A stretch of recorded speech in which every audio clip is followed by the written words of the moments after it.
नमस्कार दोस्तों, आप सबका एक बार फिर से हमारे YouTube चैनल पर हार्दिक स्वागत। मैं आपका दोस्त विवेक गोगना हाजिर हूं दोस्तों एक बार फिर से। आज चर्चा करेंगे कस्पल इंटरलिंक थ्योरी में किसी प्लैनेट की डायरेक्ट लिंकेज किस प्रकार बनती है या इनडायरेक्ट लिंकेज किस प्रकार बनती है। कस्पल इंटरलिंक थ्योरी में कहा जाता है कि जो प्लैनेट जिन भावों से इन्वॉल्वमेंट करता है उनका वो रिजल्ट देता है, और उसके बाद जो सब लोड है वो कमिटमेंट करता है, और फाइनल कंफर्मेशन जो है वो हमें सब लोड देता है। अब ये डायरेक्ट लिंकेज क्या है या इनडायरेक्ट लिंकेज क्या है, इसके लिए सबसे पहले तो जो मेरा मानना है कि यदि हम जैसे कि केपी एस्ट्रोलॉजी में करते हैं, इसी तरह कस्पल इंटरलिंक थ्योरी में कि जो भी क्वेरी है सामने वाले की, हमें सबसे पहले तो ये पता होना चाहिए कि उस क्वेरी का मूल भाव कौन सा है, किस भाव से वो क्वेरी देखी जाएगी, और उसके स्पॉटिंग जो कस्प हैं वो कौन से हैं। यदि हमें इन चीज़ों के बारे में मालूमात होगा तो हम जान सकते हैं कि किसी प्लैनेट ने अपनी स्टार लोड के थ्रू, या यदि वो उसने पीएस क्वालिफाई कर लिया उसके थ्रू, वो डायरेक्ट कस्प से जुड़ा या इनडायरेक्ट कस्प से जुड़ा। इसको ज़्यादा लंबा चैप्टर नहीं है, बड़ा छोटा सा है। मान लीजिए कोई एग्जांपल ले लेते हैं। मैं ब्लैक बोर्ड पर इसलिए नहीं आया कि इतना ज़्यादा वो चैप्टर नहीं है कि ब्लैक बोर्ड पे बहुत ज़्यादा ज़रूरी है समझाना। नॉर्मल कि जैसे मान लीजिए कोई शादी के बारे में पूछने आया हमसे, तो शादी का मूल भाव जो है वो 7वां होता है। तो कोई भी प्लैनेट जिसे हम पकड़ कर देख रहे हैं, या तो वो 7वें भाव का कस्पल सब लोड हो, या जातक ने पूछा मुझे यह दशा चल रही है, दशा शादी देगी या नहीं देगी, तो हमें वो दशा लोड पकड़ना है। तो वो दशा लोड या तो पीएस क्वालिफाई कर दे, यदि नहीं तो स्टार लोड के थ्रू जो शादी का मूल भाव है उसे वो सिग्निफाई कर दे, मतलब उसके साथ इन्वॉल्वमेंट कर ले। कस्पल इंटरलिंक थ्योरी की भाषा में वो है 7वां। तो हम कहेंगे कि उस प्लैनेट ने 7वें भाव से डायरेक्ट लिंकस कर ली। अब 7वें से डायरेक्ट है, अब उसके जो स्पॉटिंग हाउस हैं वो कौन से। केपी में हम 7 के साथ सेकंड और 11 लेते हैं, लेकिन यहाँ पर कस्पल इंटरलिंक थ्योरी का मानना है किसी भी भाव से जो 8वां भाव है वो खराब होता है, इसलिए यहाँ पर 7 से 8वां जो कि सेकंड बनता है उसे नहीं लेते, उसे अच्छा भाव नहीं माना जाता। कस्पल इंटरलिंक थ्योरी में जो स्पॉटिंग शादी के लिए भाव हैं वो 5वां और 11वां है। तो उनका मानना है कि यदि प्लैनेट 7वें भाव से इन्वॉल्वमेंट कर ले, डायरेक्ट लिंक बना ले, और कमिटमेंट जो है उसकी 5-11 से हो जाए, तो इसे कहते हैं कि उसने डायरेक्ट लिंक बनाकर उनके साथ अपना कमिटमेंट कर ली।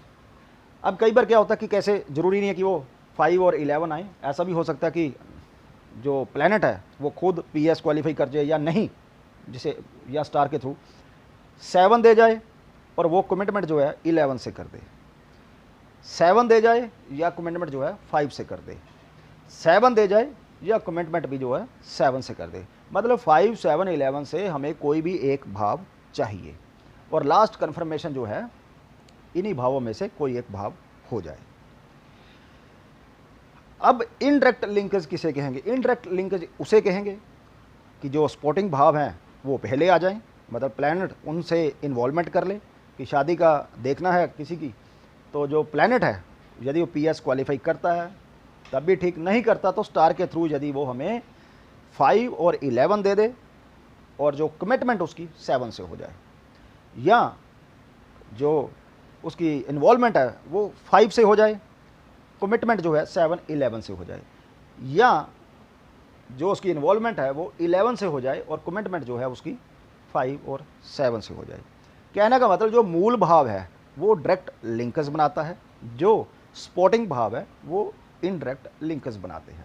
इसी तरह लेकिन फिर बात वही घूम कर आ जाएगी, खाली हमने शादी का एक भाव, ज़्यादातर केपी एस्ट्रोलॉजी करो, कस्पल इंटरलिंक थ्योरी करो, के भास्करन करो, कुछ भी करो, ज़्यादातर एग्जांपल जो है शादी से रिलेटेड दी जाती हैं। लेकिन मैं फिर वही कह रहा हूँ, जिनको मतलब केपी एस्ट्रोलॉजी में रुचि हो, इंटरेस्ट हो, या कस्पल इंटरलिंक थ्योरी में काफ़ी ज़्यादा इंटरेस्ट हो, या केबी थ्योरी है वहाँ पर भी इंटरेस्ट हो, तो सबसे पहले तो आपको मूल भावों का पता होना चाहिए कि सामने वाले ने जो क्वेश्चन हमसे पूछा उस क्वेश्चन से रिलेटेड उसका मूल भाव क्या है और उसका सपोर्टिंग भाव क्या है।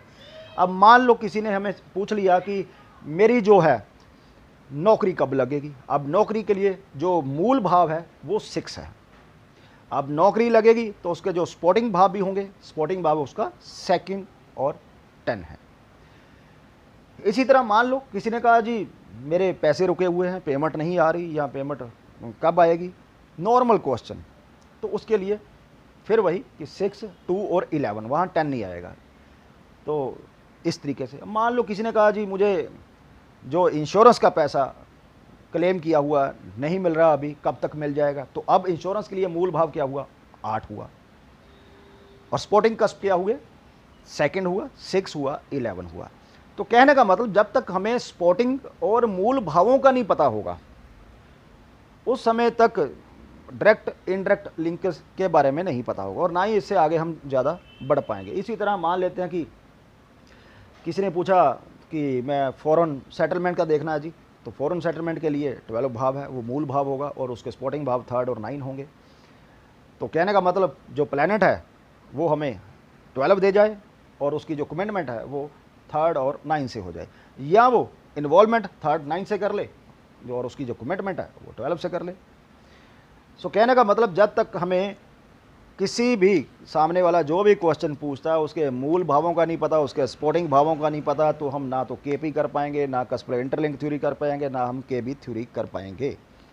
तो ये एक छोटी सी चर्चा, उसके बाद नेक्स्ट वीडियो में चर्चा करते हैं कि कैसे लिंक जो बनाकर हमें रिजल्ट किस प्रकार मिलता है, पॉजिटिव मिलता है, नेगेटिव मिलता है, उसके बारे में। तो आज इतना ही। तो आशा करता हूँ कि जो मैं कहना चाह रहा हूँ आप उसे समझ गए हैं कि यदि आपको प्रैक्टिस करनी है इस थ्योरी में, केपी में या फिर कस्पल इंटरलिंक में, तो सबसे पहले तो आप इन चीज़ों को जानिए कि किसी भी ऑपरेशन का मूल भाव क्या होता है और उसके सपोर्टिंग भाव क्या होता है। जैसे कि एग्जांपल फिर मैं दे देता हूँ, दिमाग में आई कि मान लो चाइल्ड बर्थ के बारे में पूछना हो। अब कोई सामने वाला चाइल्ड बर्थ पूछ रहा है तो हमें पता होना चाहिए भाई चाइल्ड यदि फर्स्ट चाइल्ड है तो 5th है, 2nd है तो 7 है, 3rd है तो 9 है। अब सपोर्टिंग भाव 2nd भी आएगा, 11 भी आएगा। तो कहने का मतलब प्लैनेट जो है वो डायरेक्ट लिंक 5 से कर ले यदि वो सामने वाला फर्स्ट बेबी के बारे में पूछ रहा है, और उसकी जो सपोर्टिंग वो कस्प है वो है 2nd और 11, और उसकी जो कमिटमेंट है वो इन भावों से हो जाए, या वो 5 कर दे और कमिटमेंट 2nd से हो जाए, या 5 कर दे 11 से हो जाए, 5 कर दे 5 से ही हो जाए, या फिर 2nd और 11 जो है इन्वॉल्वमेंट कर दे और कमिटमेंट जो है उसकी 5 से हो जाए। तो इस तरीके से डायरेक्ट और इनडायरेक्ट जो है लिंकेज बनती हैं। जब तक हमें इन चीज़ों के बारे में नहीं पता होगा हम आगे बिल्कुल नहीं बढ़ पाएंगे।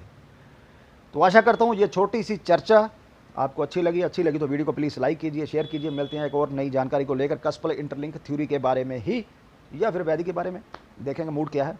तब तक के लिए नमस्कार।